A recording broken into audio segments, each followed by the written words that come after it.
강혜신의 오늘의 미국. 트럼프 대선팀이 해리스의 치고 나가는 탄성을 막질 못하고 있습니다. 해리스 선거 유세장의 열기는 트럼프에 못지않고 해리스의 스윙 스테이트 지지율은 트럼프를 잠식시키는 중입니다. 블룸버그 여론조사에 따르면 7군데 격전지에서 해리스가 트럼프의 우세함을 모두 떨어내고 미시건주에서는 11포인트나 앞서갑니다. 해리스 후보는 애틀란타 유세장에서 트럼프에게 할 말 있으면 뒤에서 하지 말고 토론장에서 내 얼굴을 보고 하라고 외쳤습니다. 바이든 대통령이 할 수 없는 말을 강도 높게 뿜어내면서 캠페인 스타일을 바꾸고 있습니다. 민주당의 2024년 선거 캠페인 비밀 병기 단어는 weird. 트럼프가 해리스 웃음을 비난하는 걸 조롱하는 표현인데 그래 내가 좀 크게 자주 웃는데 그게 어때서 so what 이런 식의 대응입니다. 트럼프 후보는 카멜라 해리스에게 weird라는 말을 오늘 아침 되돌려주면서 해리스 남편을 공격합니다. 오늘 그는 아프리칸 아메리칸 저널리스트 컨벤션에 참여합니다. 월스트리트에서는 민주당 부통령 후보가 주지사가 될 것으로 예상합니다. 차기 공화당 대통령을 위한 청사진인 프로젝트 2025 국장이 사임했습니다. 대통령의 임명권을 확대하고 포르노그래피는 제거하며 무료 프리스쿨이나 정부 부처도 없앤다는 등의 청사진이었습니다. 트럼프 전 대통령은 극우 주장이라면서 본인과 관련이 없다고 해왔지만 사임한 국장이 자신의 주요 스텝이었습니다.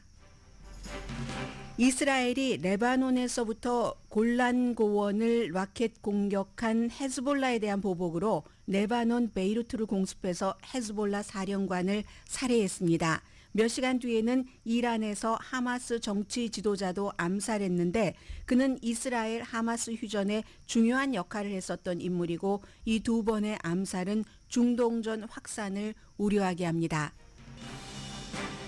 페이스북 모 회사 메타가 텍사스주와 사생활보호법 위반에 대해 14억 달러에 합의했습니다. 네, 여러분 안녕하십니까? 오늘의 미국 강혜신입니다. 오늘 뉴스가 세 갈래네요. 하나는 항상 다른 데로 갔다가도 다시 돌아오는 미국의 대선이고 그리고 두 번째는 이건 이제 전쟁이 확산될 우려가 있기 때문에 이란 쪽에 하마스 지도자가 암살당한 그곳 그리고 또 이스라엘이 보복한다면서 미사일을 발사한 레바논의 베이루트 이제 이런 그 세 가지 이슈입니다. 저는 먼저 오늘의 미국에서 미국 대선을 전해드릴 텐데요. 카멜라 해리스 부통령이 선거 전에 뛰어들은 지가 이제 일주일이 됐는데 전혀 그 속도감 탄력받는 것이 늦춰지거나 줄여지질 않습니다. 민주당 기반에 불붙은 것 여전히 활활 타오르고 있고 여론조사에서는 트럼프와 동률이거나 앞서가는 그 폭이 더 해리스 쪽으로 축이 기울고 있습니다. 그래서 뭐 심지어 어제 보니까 그 JD 벤스 공화당의 부통령 후보가 선거 유세에서 이거는 갑작스러운 일격을 당했다.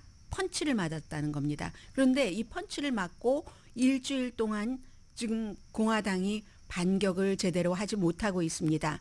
물론 경기는 지금 시작했기 때문에 아직 반격할 수 있는 한 90일보다도 더 많은 100일은 안 되지만 그 사이에 날짜가 남아있긴 합니다. 어제 그 카멜라 해리스의 조지아주 애틀란타에서의 선거 캠페인 그 유세를 보면은 뭐 10,000명 이상이 갔다고 하던데요. 스테이트 유니버시티에서 보니까 이렇게 보면 가장 그 눈에 띄는 게 트럼프 전 대통령의 선거 유세장과 다른 것은 유색 인종이 엄청 많다는 것. 그리고 더군다나 이제 여기는 조지아주니까요. 젊은 사람들이 무척 많다는 것. 이것도 이제 트럼프 전 대통령의 선거 유세장의 분위기하고는 다른 거죠. 물론 며칠 전에 전해드린 것처럼 젊은이들 가운데서 남자들은 아니 왜 여자들이 자꾸만 우리가 누렸던 특권을 여자들 입장에서 생각한다면요. 특권을 가지려고 하지 하면서 반감으로 이 트럼프를 지지하는 사람들도 많이 있지만 유세장에 가보면 트럼프 전 대통령 뒤에 알아서 배치해 놓은 그런 경우가 아니고는 거의 트럼프 전 대통령을 쫓아서 온 사람들은 나이 많은 백인 시골 사람들이 많습니다. 그에 비해서 어제 뭐 지역이 애틀란타이기도 했지만 무척 젊은 사람들도 많았고 여성들도 많았다는 것이 달랐고 틀린 게 아니라 달랐고 그리고 사람들이 막 춤을 추면서 반응하는데 그게 이제 자연스러운 물결이라고 할까요? 아, 이만큼 파고가 올라가고 있구나 하는 거. 뭐 그리고 노래 자체도 뭐 위트니 휴스턴 노래도 나왔고 그런가 하면 더 젊은 저스틴 팀버레이크 다 다르잖아요. 인종도 다르고 뭐 쿨 등등의 노래들이 나왔습니다. 또 조지아주의 유명한 라파엘 워녹이라는 그 연방 그 아프리칸 아메리칸 상원 의원들도 나갔고 해서 이 주제 자체는요. 미래냐 과거냐 이거든요.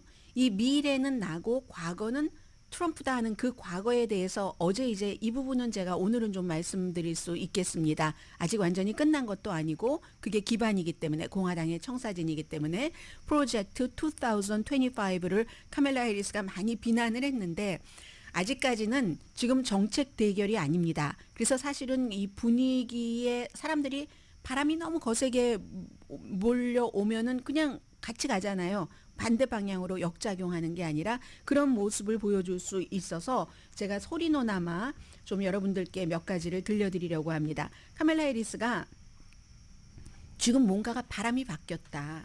그런데 가만히 보니까 트럼프도 아는 것 같아. 이제 이런 식으로 유도를 하는데 별말 아닌데도 굉장히 그 청중들이 좋아한다는 것을 그대로 느낄 수가. So the momentum in this race is shifting. And there are signs that Donald Trump is feeling it. 트럼프도 느끼고 있다 하니까 I have noticed. So 네, 트럼프도 이제 느끼고 있다. 그런 것을 이유를 보면은 그 얘기죠. 이 토론을 하겠다고 하고 뭐 토론을 좀 하기 싫어하고 하는 그러한 것들. 그게 이제 재미있는 얘기다라고 하면서 아니 토론은 안 한다고 하면서 나에 대해서 트럼프나 JD 벤스까지 몰아서요. 그 두 사람은 나에 대해서 할 말이 많은 것 같아. 그러니까 뭐 뒤에서 얘기한다 이런 얘기예요. 그러면서도 토론은 안 해. 여기서 키워드가 나옵니다. weird. 굉장히 이상해. 괴상해. 아니 할 말이 그렇게 많은데 직접 나와서 나와 대결하기를 싫어해. 이게 이제 좀 뭐 뭔가 이제 꺼리껴하고 두려워하고 한다는 얘기겠죠. 그런 얘기를 이제 이어갑니다. 카멜라 해리스. So he won't debate. But he and his running mate sure seem to have a lot to say about me. And by the way, don't you find some of their stuff to just be plain weird?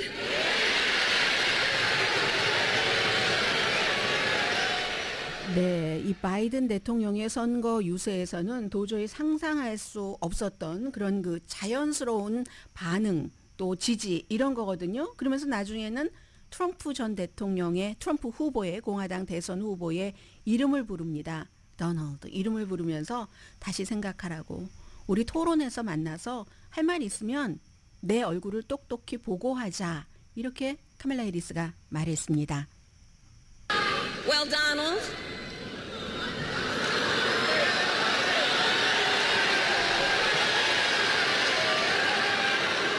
I do hope you'll reconsider to meet me on the debate stage.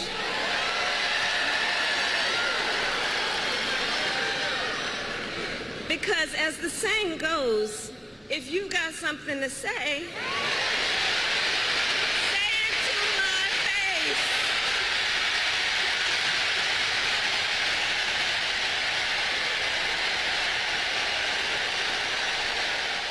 박수가 도저히 끊이질 않습니다. 그래서 마지막 카멜라 해리스가 얘기를 하죠. Say to my face. 내 얼굴 보고 얘기하자. 토론장에서.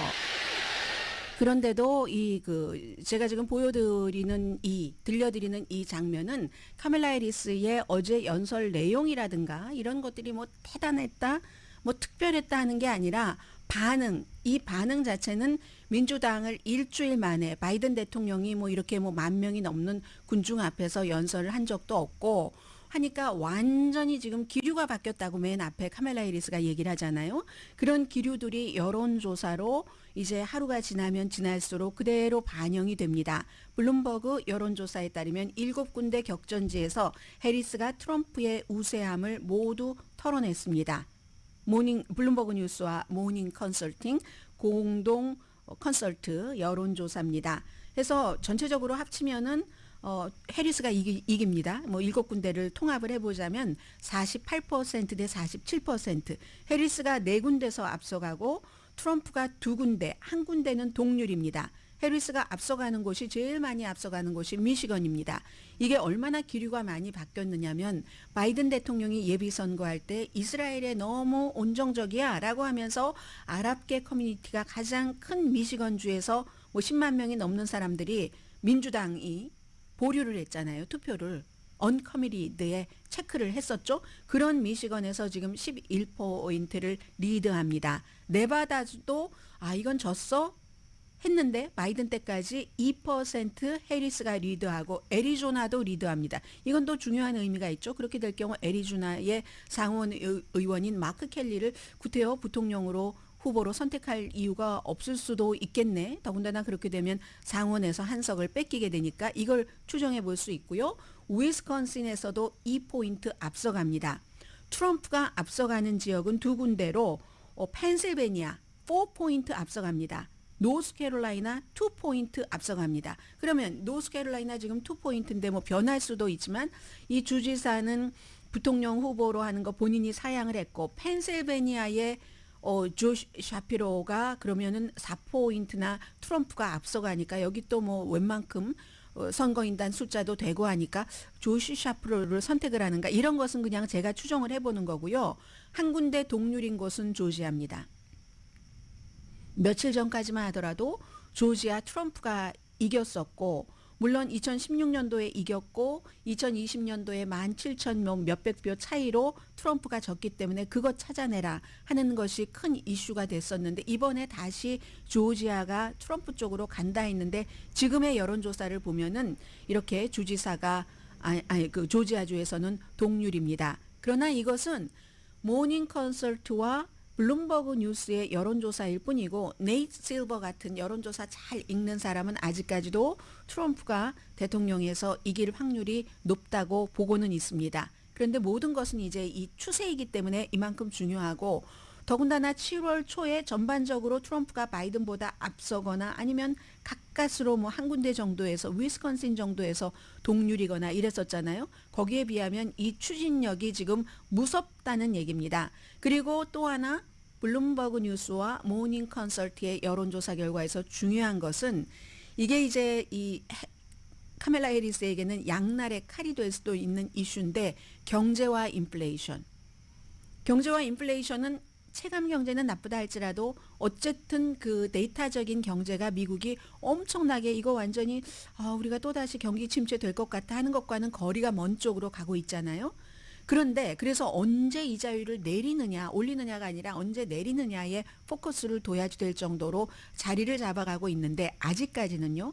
인플레이션 측면에서 트럼프를 지지하는 사람이 더 많습니다. 해리스보다 5% 트럼프 전 대통령이 이 경제 인플레이션에서 앞서갑니다. 전체적인 여론조사에서는 지금 해리스가 앞서는 곳이 더 많은데도 그런데요. 이 5%는 이달 초 바이든과 비교했을 때 13% 트럼프가 앞서가던 거 지금 8%를 털어내고 해리스가 지금 5%이 점에서 지금 굉장히 중요하고요. 또 플로리다주를 잠깐 그 바이든 대통령이 넘보기도 했었는데 플로리다주에서도 낙태를 워낙에 플로리다나 아니면 뭐 텍사스나 뭐 아이오와나 이런 데가 강하게 하다 보니까 여성들을 중심으로 유권자들이 이거 아니야. 그래도 이거는 우리가 조금 낙태에 대해서 좋게 할 수 있는 낙태의 가능성을 높이는 그런 그 주민 발의안입니다. 캘리포니아식으로 얘기를 하자면 그런 것이 지금 그 투표가 통과될 가능성이 굉장히 높다고 하거든요. 그런데 60%면 통과되는데 여론조사를 해보면은 69% 정도 나옵니다. 그러면 이 이슈 때문에 투표장에 가는 사람들이 많아진다는 거고 그렇게 될 때는 이제 카멜라 해리스에게 보탬이 될 수도 있다는. 그러나 뭐 플로리다에서 꼭 카멜라 해리스가 이긴다고 넘본다 이것보다는 전반적인 그 낙태에 대한 물결이 트럼프에게 나쁘고 카멜라 해리스에게 굉장히 좋다는 지금 이런 겁니다. 심지어 이 트럼프의 조카도 해리스를 지지를 했습니다. 프레드 트럼프요.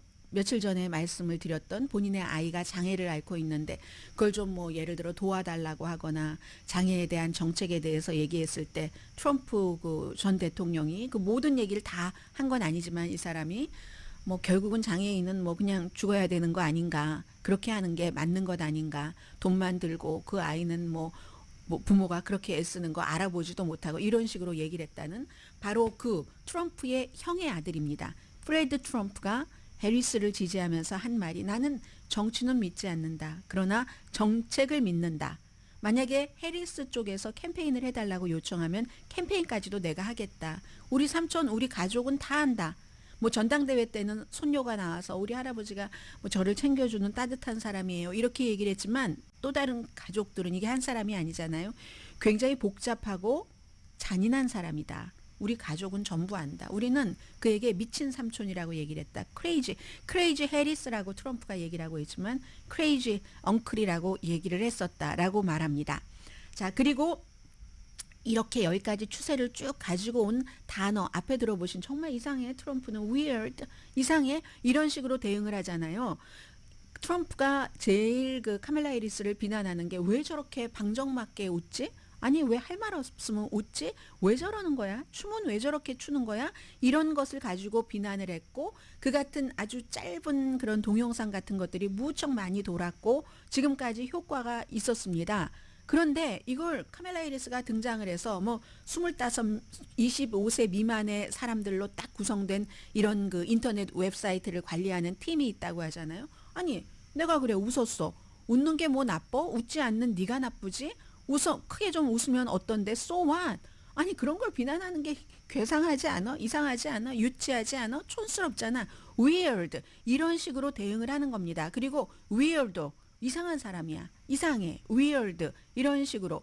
그런데 이제 이게 트럼프 전 대통령은 지금까지 딱 통해 왔었던 거죠. 이 점이. 모든 사람들을 정치적인 적뿐만이 아니라 심지어 본인의 스태프들한테까지도 별명을 붙여서 사람들이 재밌다 이렇게 얘기를 하는데 막상 본인이 weird 이렇게 조롱을 당하니까 난 그거는 못 참겠어 하면서 내가 왜 weird해? 해리스가 weird하지? 이렇게 얘기를 했습니다.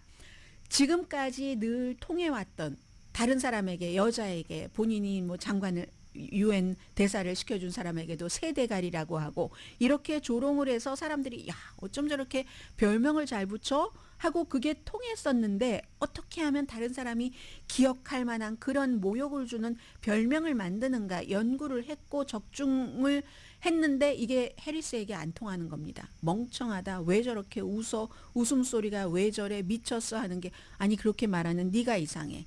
네가 weird해. 이렇게 얘기를 하니까 또 인종적인 것도 엄청나게 많이 그 사용을 했잖아요. 그런 것으로 거기까지 올라간 사람인데 트럼프의 이 같은 식이 해리스에게는 더 이상 통하지 않는 겁니다. 젊은이들이 다 저렇게 좀 크게 웃으면 어때? 춤 좀 저렇게 추면 어때?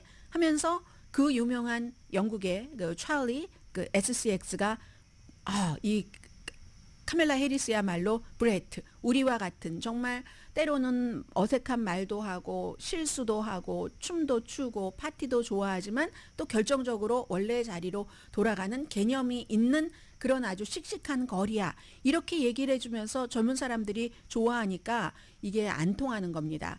어떻게 보면 카멜라 해리스는 지금까지 트럼프 전 대통령이 다른 사람들을 공격했던 그 방식으로 트럼프에게 되돌려주고 있습니다. 때로는 아주 좀 따가운 유머라고 할까요? 그런 식으로 갚아준다기보다는 공격을 하는 거죠. 공격을 하는 건데 이게 바람을 잘 타서 너무 자연스럽게 나오는 거예요. 이렇게 얘기하잖아요. 트럼프 너무 이상해서 왜 식당에 같이 간다던가 하면 같이 옆에 있고 싶지 않은 그런 사람들. 그런데 대통령이라면 오죽하겠어요? 이런 식으로 하는데 그게 젊은이들 귀에 그냥 착착 감겨버리는 겁니다. 그리고 부통령 후보가 아이 없는 그런 사람들을 무슨 아이 없는 그 고양이 레이디라고 이렇게 비난을 하면 엄청 이상하다. 진짜 위얼드해. 어떻게 저런 얘기를 할 수가 있지? 이렇게 얘기하는 거. 이 같은 한번 바람을 타고 나면 그동안 나에게 단점으로 작용했었던 것조차도 근거가 있다면 그걸 장점으로 바꿀 수 있는 그 정도의 어떤 그 위력 같은 것들이 있고 또 하나는 이게 정책을 우리가 얘기하지만 트럼프가 만들어 놓은 정책이 아닌 골림의 정치, 괴롭힘의 말로서 그런 정치 같은 것이 이제는 상대가 이용을 하게 되는, 본인보다 수십 년 젊고 수십 년보다 더 수십 년 젊은 어떤 군단들이 있으니까 그렇게 오히려 트럼프에게 이걸 돌려주고 있는 선거 캠페인 자체가 판이 바뀌었습니다.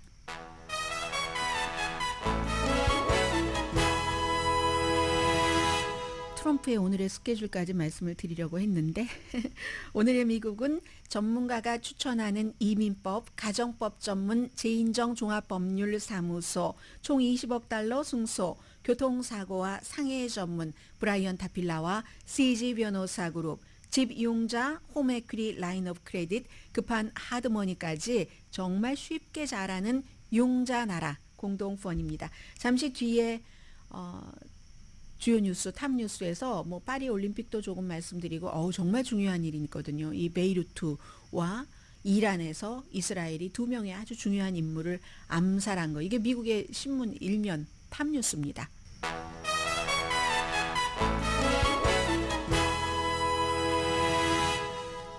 라디오 서울 방송 오늘의 미국 듣고 계십니다. 이번에 그 캠페인에서 스타트할 때는 Say it to my face. 면전에 대고 말해. 내 얼굴 보고 말해. 이 말이 굉장히 유행할 것 같으네요. 지금 모든 텔레비전을 보더라도 전부 어제 그 해리스가 트럼프에게 한 그 말이 반복돼서 나오고 있습니다. 자, 우선 오늘 그 주요 신문의 탑 뉴스를 보면은 세 가지입니다. 하나는 올림픽이고, 올림픽이야 불과 얼마 전에 그 유지승 앵커가 자세히 여러분들께 설명을 해드렸을 것 같고요. 그리고는 이제 그 이스라엘과 관련된 두 가지 뭐 짧은 선거 얘기도 있는데, 이 올림픽은 그 미국에서는 뭐 누가 뭐라고 해도 그 시몬 바일즈 체조 선수죠. 어제 보니까 그 테일러 스위프트의 그 노래에 맞춰서 참 대단하더군요. 결국은 미국 여자팀은 골드 메달 체조 가졌고, 그리고 이제 시몬 바일즈는 한 3경기 정도 더 남았나요? 3경기인가 4경기인가 다음 주까지 남은 것 같은데, 가장 위대한, 이거는 뭐 현대에서 위대하다 이렇게 얘기도 안 합니다. 역사상 체조에서 가장 그 미국 선수로는 위대한 선수다 이렇게 얘기를 하고, 더군다나 이제 그게 젊은 사람들도 좋아하고 나이 많은 사람들도 많이 갔잖아요. 거기 그 우리가 준비되셨어요? 이런 얘기를 컨설트장에 가면 얼마나 많이 봅니까? Ready for it? 뭐 이 테일러 스위프트의 그 노래에 맞춰서 그 체조를 하는데 무서워서요. 그리고 그 가장 중요한 말 가운데 하나는 저의 귀에 중요하게 들렸던 것은 뭐 전부 다 그야말로 오늘 뉴욕 포스트를 보면 골든 걸스 해서 미국의 체조 대표 선수 5명이 그러니까 미국 국기를 쫙 들고 와 하는 가운데에 이제 시몬 바일즈가 있고, 그리고 후배들이 이렇게 있는 것이 보이는데, 근데 시몬 바일즈가 하는 얘기가, 우리가 그 본인이 이제 아픈 기억이 도쿄이기도 하고, 그러나 그때도 용기가 있었죠. 저 정신적으로 이거 못하겠는데요 하고 중간에 이제 안 했잖아요. 본인 개인기를 다 발휘를 하지 못했는데, 우리 팀은 도쿄에서부터 뭔가가 있긴 있다. 저 팀에 그걸 증명을 했고, 있다. 미국 체조팀에 있다는 걸 증명을 했고, 지금 페리스에서 오늘 밤 뭔가가 있다는 걸 증명을 해냈다 하는 것으로 이제 이 골든 걸스의 대표 말 있었습니다. 그리고 좀 전에 보니까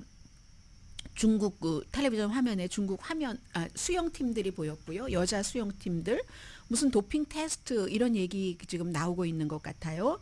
오늘 미국 주요 신문이 뭐 그 뉴욕 포스트뿐만이 아니라 워싱턴 포스트도, 뉴욕 포스트와 워싱턴 포스트는 그 색깔에서 완전히 다르고 품질에서 완전히 다른데, 상과 하, 고와 질, 그리고 성격도 다르고 한데 똑같습니다.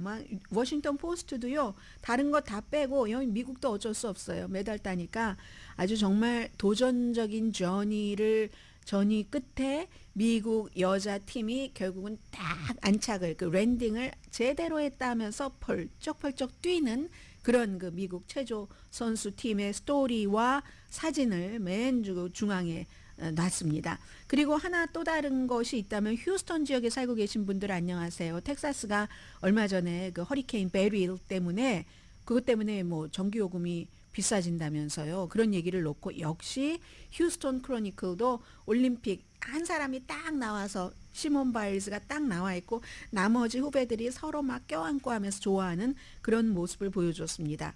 그리고는 이건 이제 미국의 뉴스도 아닌데 너무나 중요한 거죠. 세계 어느 곳에서 전쟁을 치르든지 그 전쟁이 어느 정도가 되는가.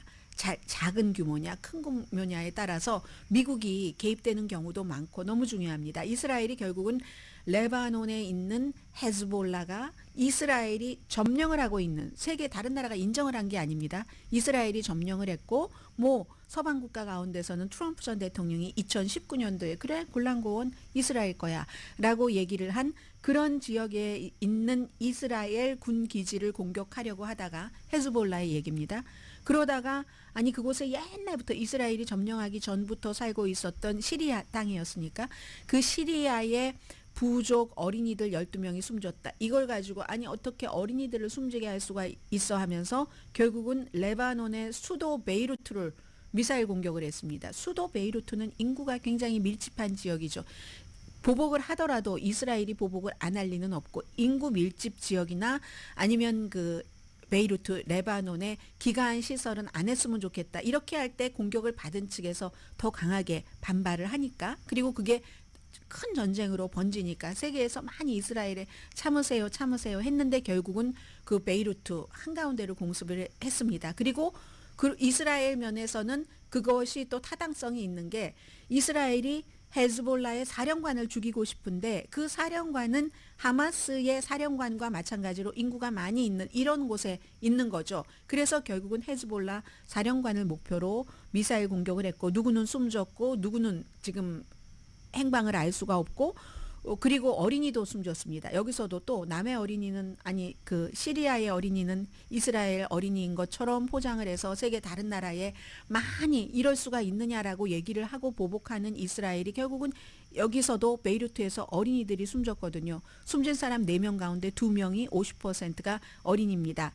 그래서 이제 사실은 이 드루즈파 그 아랍계 그 시리아의 부족 이스라엘이 우리가 시민권 줄게 하는데도 시민권 안 받고 살고 있는 그러나 땅에는 사람이 있어야 그 땅이 나의 땅이 되니까 그대로 놔두고 있는 그런 공격을 받은 사람들을 마치 이스라엘 어린이가 공격받은 것처럼 하고 헤즈볼라를 이렇게 공격을 했는데 항상 전쟁이라는 게 시작은 작잖아요. 10월 7일에 그 하마스로부터 야만적인 공격을 받고 이스라엘과 이제 그 헤즈볼라는 이스라엘 북부에 있는 그 헤즈볼라는 거의 매일 서로 작은 공격들을 주고받았습니다. 그런데 이번이 굉장히 큰 것이고 지금까지는 전면전으로 확대되지는 않을 수준이었는데 지금 모르겠어요. 베이루트가 뭐 헤즈볼라와 레바논 군은 완전히 다른데 이게 한가운데서 민간인도 숨지고 어린이도 숨지고 하니까 이것도 지금 굉장히 중요하고요. 골란고원 사태. 그래서 미국의 모든 뉴스가 다 뭐 뉴욕타임스도 마찬가지입니다. 사진 자체는 왼편 쪽으로 몰아서 이 체조팀의 여자 체조팀의 골드 메달을 썼지만 오른쪽에는 보통 한 칼럼으로 쓰는데 2개로 그걸 그만큼 중요하게 봤다는 겁니다. 이스라엘이 레바논을 제트 공격을 해서 사령관을 겨냥을 해서 했다. 이제 이런 것을 이제 뭐 이게 뉴욕타임스뿐만이 아니라 모든 신문들이 다 일면에 싣고 있습니다. 전면전을 막기 위해 노력을 했지만 이스라엘과 레바논 국경의 폭력을 완전히 막을 수는 없을 것 같네. 그리고 심지어는 오늘 아침에 이제 로이드 어스틴 미국 국방장관이 많이 인터뷰를 하는데 이럴 때 항상 일단은 미국은 무조건 이스라엘 편입니다. 하기 전까지는 좀 살살해라 이렇게 막았다가도 이스라엘이 뭘 딱 하나 터뜨리고 나면 우리는 미국은 입장이 변함이 없습니다. 이스라엘이 자국 방어하는 것으로 그렇게 알겠습니다. 이렇게 얘기를 하거든요. 그러면서 하지 말아라 하는데 이게 이제 바이든 대통령 때와 카멜라 해리스 때가 어떻게 달라질 것인가.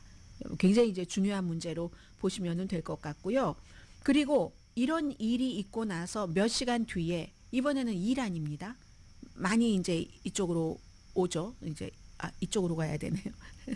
그래서 오른편이나 왼편이나 제가 항상 여러분들께 다른 나라 말씀을 드릴 때 지도를 머릿속에 이렇게 생각을 하고 있기 때문에 또 여러분과 제가 반대 방향이니까 네. 그래서 이제 이쪽으로 가면 지중해잖아요.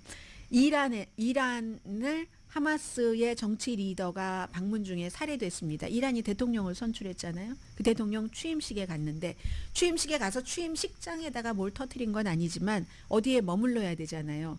그 머무르는 곳이 테헤란 도시잖아요. 테헤란에 있는 본인이 머물던 그곳에서 숨졌습니다. 하마스의 고위 그 정치적인 면에서 고위 인물입니다. 이스마일 하니에가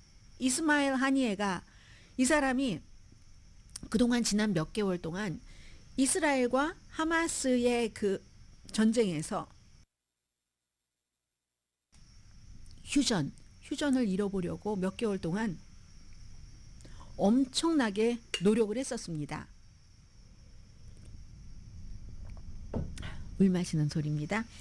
몇 개월 동안 노력을 했는데 이거 이란의 혁명수비대가 발표했거든요. 암살당했다.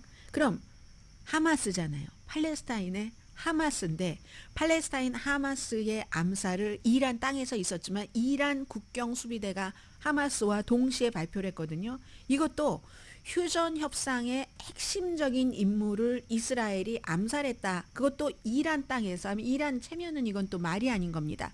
그렇기 때문에 이게 너무너무 중요하고요. 참 취임식에 참석을 하고 나서 그리고는 이제 곧바로 그리고 하마스 지도자들은 보통 사람들의 시선에서는 이렇게 가려져서 일을 하잖아요. 그러다가 이제 이번에 이렇게 이스라엘이 몇 시간 사이를 두고 헤즈볼라 사령관, 하마스의 이제 그 지도자, 정치 지도자 뭐 이렇게 지금 암살을 했습니다. 그래서 미국은 여기에 대해서 우리는 이 암살과 전혀 관련이 없다. 이것을 이제 굉장히 얘기를 하고 있고 이스라엘은 이 베이루트 공격에 대해서는 골란공원을 그들이 먼저 헤즈볼라가 공격했으니까 우리가 했어라고 얘기하지만 이 하마스 지도자 암살에 대해서는 여기에 대해서는 우리가 했다 하지 않았다 얘기하지 않지만 누가 암살을 하겠습니까 지금. 그래서 당연히 이건 누구나 다 아는 비밀도 아니에요. 이제 곧 뭐 밝히겠죠. 그래서 이것은 지역의 긴장이 너무나 고조된다. 이스라엘은요 헤즈볼라도 지지하고 하마스도 지지합니다. 무기도 이스라엘에서 많이 갑니다. 이 양쪽으로. 그러니까 이게 굉장히 중요하다 하는 거. 그래서 오늘 월스트리트저널을 보면은 다른 것 다 빼고 다른 뉴스 월스트리트저널은 오늘 올림픽 메달은 저 맨 아래에 쭉 작게 사진 조금 보일락말락하게 시몬 그 바일스만 보이네요. 실었고 하마스 리더가 이란에서 숨졌다. 이제 이스라엘을 이 하마스에서는 비난하고 있다. 이 내용을 강조를 하고 있습니다. 자, 그리고 하도 큰 선거가 많으니까 이 카리 레이크라고 기억하세요? 여러분 애리조나에 살고 계시는 분들 애리조나 주지사 선거에 나가서 막 트럼프의 지지도 받고 트럼프가 주장하는 가짜 주장을 본인은 막 더 열심히 퍼뜨리면서 제 남편보다 전 트럼프가 더 좋아요. 이렇게 얘기했었던 팍스의 로컬 뉴스 앵커가 주지사 선거에선 떨어졌죠. 그 당시에. 그러다가 어제 보니까 공화당 상원 예비 선거에서는 승리했습니다. 그래서 이제 11월 달에 루벤 갈레고라는 민주당의 하원 후보와 싸우게 돼 있다. 이제 이 정도가 뉴스고요. 잠시 뒤에 제가 이제 중요한 뉴스를 하나를 전해드릴 텐데 드디어 이제 파이널리 근데 이것도 좀 짧게 줄여야 될 것 같아요. 이게 참 뉴스가 그래요. 만약에 2주일 전에 했다 하면 이만큼 방송으로만 들으시는 분들은 이만큼 넓게 많이 길게 보도를 해드렸어야 되는데 지금은 이제 어느 정도 조금 트럼프가 프로젝트 2025와 거리를 두면서 국장이 사임하면서 이제는 이만큼에서 요만큼만 전해드려도 되게 됐습니다. 그러나 전해드려야지 되는 그런 이슈입니다.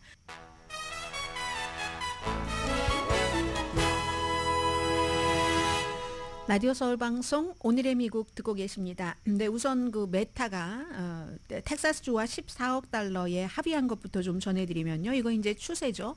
페이스북, 인스타그램 그리고 무슨 뭐 이런 그 소셜 네트워크의 모회사 이렇게 말씀드리는 거 맞죠?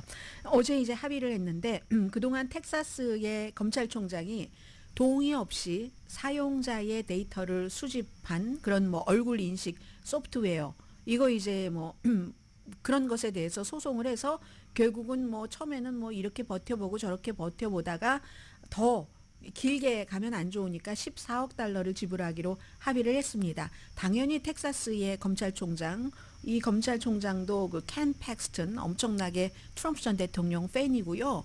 부정부패에 연루된 것은 엄청나게 많지만 결국은 어찌어찌하여서 텍사스가 이제 공화당이 다수당이니까 의회에 뭐 표결도 하고 해서 살아남았습니다. 그 뒤에도 이 보수가 좋아하는 그런 일들을 잘하고 있어요. 이분이 뭐 이민이라든가 그런 것에 대해서 해서 역사적인 합의다. 텍사스가 세계 최고의 테크놀로지 회사와 맞서고 있다. 아니 법을 어기고 텍사스 주민의 사생활 권리를 침해한 것에 대해서 책임을 묻는 의지를 우리는 계속 보여주겠다. 이렇게 얘기를 하고 있고 그럼 메타는 돈 14억 달러 주고 앞으로 이제 텍사스주에서 사업을 계속 할 수 있게 되는 거죠. 그런데 이것뿐만이 아니라 이 메타가 페이스북 그 내부 고발자들도 많이 얘기를 했잖아요. 어린이들의 안전 이런 것에 대해서 전혀 보호하지 않고 돈 벌 궁리만 한다. 이런 비난은 굉장히 많이 지금 하고 있고요. 그리고 이제 또 다른 지역에서도 뭐 소송 들어갔고 또 이 텍사스 그 검찰총장 사무실은 구글 모회사 알파벳에 대해서도 좀 비슷한 이 메타와 소송한 것 그런 것을 소송을 지금 진행하고 있습니다. 그리고 여전히 지금 미국에서는 부통령 후보가 민주당이 누가 될 것인가 굉장히 중요하게 보고 있는데 주지사가 될 것이다 하고 예상을 하는 것은 이런 거랍니다. 지금 해리스 캠페인이 바이든 대통령 때 딱 홀드하고 있었던 사람들이 돈을 이제 줘야 되잖아요. 이제 일반 사람들이 막 주고 있고 기부금 좀 빨리 주세요. 뭐 다음 주 화요일까지는 원래 약속했었던 거 주세요 하고 말하자면 촉구를 하는데 그 촉구하는 과정에서 주지사들은 뭔가 그 주에서 여러 가지 이권이라든가 돈을 많이 다룰 수 있는 권한이 있는 사람들이잖아요. 그래서 이게 이제 여러 가지 그 조직체에서 주지사에게 해당되는 뭐 그런 룰이 좀 따로 있답니다. 그래서 긴 말을 짧게 말씀드리자면은 주지사가 카멜라 해리스의 부통령 후보일 수 있다는 것을 암시하는 그런 그 여러 가지 그 규정에 따라서 저희에게 빨리 기부해 주세요 해서 지금 주지사일 것 같다 하고 얘기하는데 모릅니다. 사실은 다 이제 끝에 가봐야지 아는 거고 그럼 뭐 펜실베니아나 뭐 아니면 뭐 위스콘신 뭐 이런데 뭐 그런 데는 위스콘신 같은 데는 다음 주에 방문을 하게 되는 그런 거고 켄터키라든가 펜실베니아라든가 미네소타 주지사가 좀 유력하겠죠. 팀 웰즈 같은 경우는 이 사람이 사실은 JD 벤스와 겨루면은 이 백인층의 뭐 이런 것을 많이 어필할 수 있고 뭐 켄터키 주지사도 마찬가지예요. 앤디 베샤도 젊은 사람이지만 오늘 아침에도 얘기하던데요. 지금 민주당에서는 JD 벤스를 다 공격하는 공격수들이 너무 많아졌습니다. 내가 꽝은 말이야 이 오하이오주 늘 켄터키를 사랑한다고 아팔라치아 입에 달고 사는 그런 JD 벤스보다 내가 꽝을 더 잘 잡을걸? 이렇게 민주당 주지사 앤디 베샤 주지사가 얘기를 하고 그리고 이제 조시 샤피로 펜실베니아 주지사는 연설을 너무 잘해요. 그리고 연설에 그 내용이 있고 컨텐츠가 있고 마치 어떤 뭐 연설가처럼 연설을 하거든요. 그래서 이제 그런 사람들 정도로 좁혀지지 않을까. 만약에 주지사라면. 그러나 그렇지 않을 수도 있다. 아직도 교통부 장관도 있고 애리조나의 상원의원도 있다 말씀드리고요. 트럼프 전 대통령이 지금 이제 아직 시작을 안 한 것 같은데 오늘 아주 중요한 그 테스트를 받고 있는 날인데 이것 때문에 아프리칸 아메리칸 저널리스트 커뮤니티가 막 서로 좀 불편한 관계가 됐어요. 심지어 그 캐런 아티아라는 워싱턴 포스트의 오랜 칼럼니스트는 이 전국 아프리칸 아메리칸 저널리스트 협회 연례회의 공동의장에서 사임까지 했습니다. 왜냐하면 트럼프를 초대했다는 거예요. 이 컨벤션에.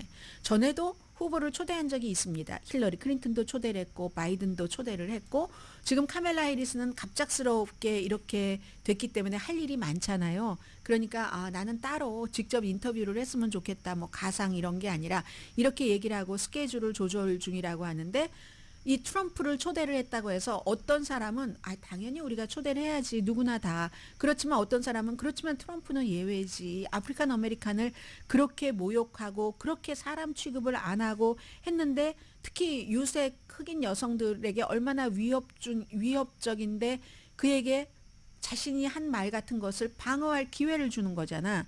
이렇게 반대를 하는 사람들이 너무 많으니까 이 이벤트를 주최한 공동 의장도 사임을 하고 있습니다.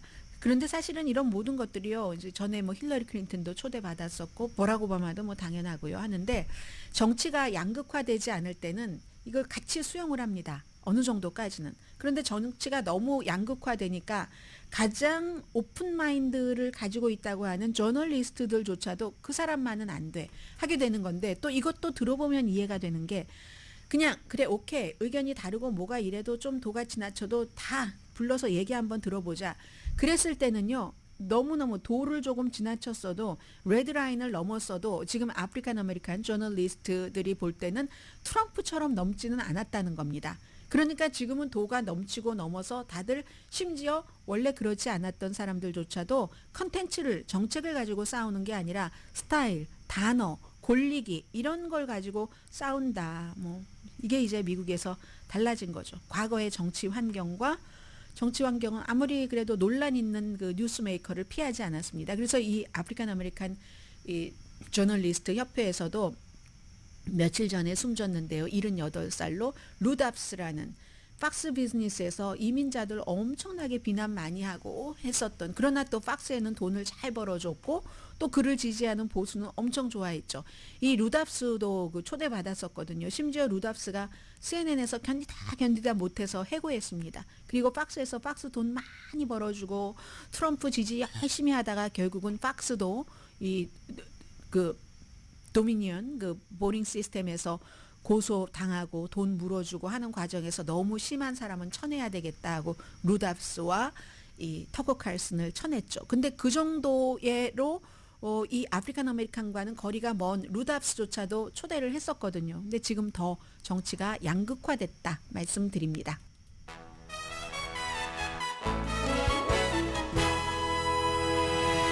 라디오 서울 방송 오늘의 미국 듣고 계십니다. 어제 프로젝트 2025의 국장이 물러난다, 사임한다고 발표를 했고, 이 사임은 트럼프 전 대통령 측에서 우리는 프로젝트 2025와 관련이 없어라고 수없이 얘기를 하면서 해리스가 이걸 공격을 하고 이러는 사이에 나온 겁니다. 그리고 물러난 폴 단스라는 사람은 트럼프 전 대통령 시절에 국가의 인사관리국이라는 게 있습니다.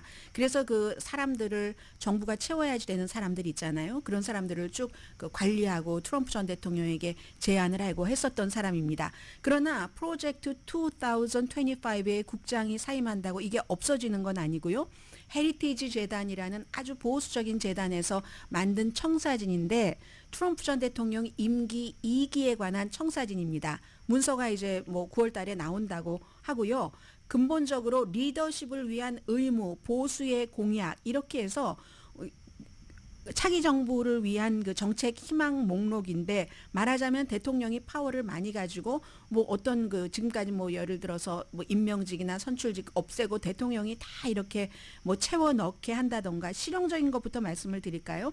일상생활에 영향을 미치는 것으로서는 국립기상청을 상업화해야지 된다. 지금은 무료로 날씨를 안내하잖아요. 그리고 국립해양대기청을 완전히 없애버리거나 다른 곳으로 흡수시킨다. 이건 이제 기후변화와 연관돼서 여러 가지 얘기를 하니까, 재생 가능 에너지에 대한 연구와 투자 연방 자금은 삭감하고, 환경보호 규제는 완전히 없애버리고, 거기에 만약에 그렇게 하는 데까지 갈 때도 적절한 사람을 놓고, 가족을 미국 생활의 중심으로 놓고, 또 그 기독교 세계관, 하나님께서 개인에게 준 이 권리를 다 정부하고 연관을 시켜서 해야지 되고, 포르노그래피는 이거 배포하는 사람이나 누구나 다 벌받고 감옥에 가두고, 이거 이제 표현의 자유 때문에 큰 문제가 되는 거죠. 푸드 스탬프 이런 것 확실히 줄여버리고, 무료 프리스쿨 없애고, 헤드스타트 같은 것 없앤다는 겁니다.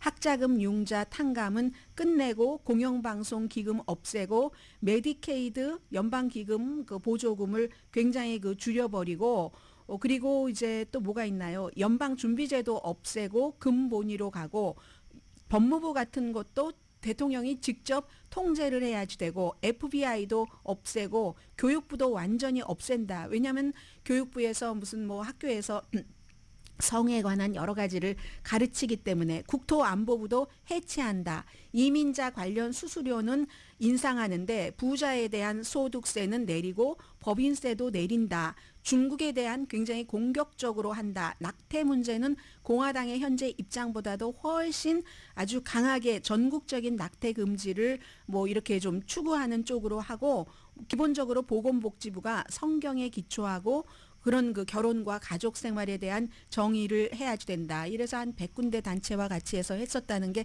헤리티지 2025인데, 국장은 사임해도 그건 계속 이제 헤리티지의 또 다른 사람이 맡아간다는 이런 얘기고요. 한참 전해드려야지 되는데 여기서 끝내죠. 오늘의 미국은 전문가가 추천하는 이민법, 가정법 전문 제인정 종합법률사무소, 총 20억 달러 승소, 교통사고와 상해 전문 브라이언 타필라와 CG 변호사 그룹, 집융자 홈 에퀴리 라인 오브 크레딧, 급한 하드머니도 정말 쉽게 잘하는 융자 나라 공동폰이었습니다. 10시에 브라보 마이 라이프 방송됩니다. 또 덥다고 하니까 제일 중요한 건 여러분과 저 전부 건강이잖아요. 내일 해피하게 다시 뵙겠습니다. 강혜신이었습니다.